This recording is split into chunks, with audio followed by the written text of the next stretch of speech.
95, Rob, they play each other a lot and they've dominated. I mean, we should reiterate the Southern Hemisphere has struck back here for all the talk of Northern Hemisphere dominance, and not just Southern Hemisphere, these two.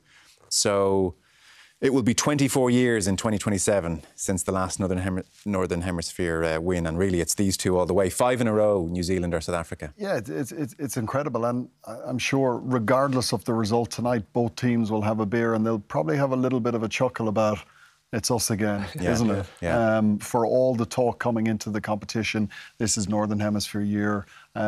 France are amazing, Ireland are amazing. It's all about them.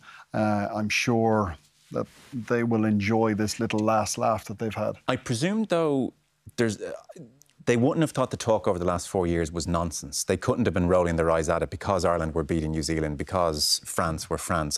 So I would think they do feel, geez, they are getting closer to the Northern Hemisphere. It won't be one of ridicule, you know, when they're looking at the talk. I actually don't.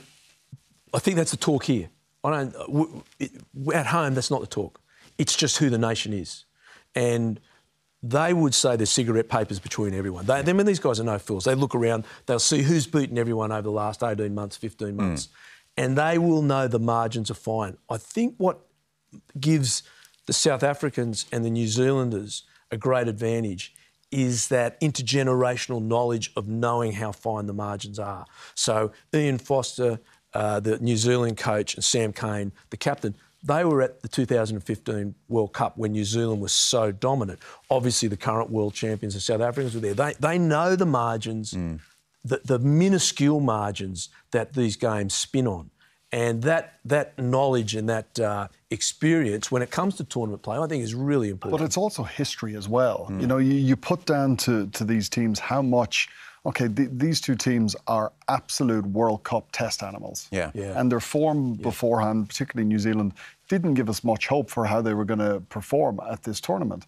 But when the big games come around, they turn up. And the question is that how much of that within their DNA is from those generations before them.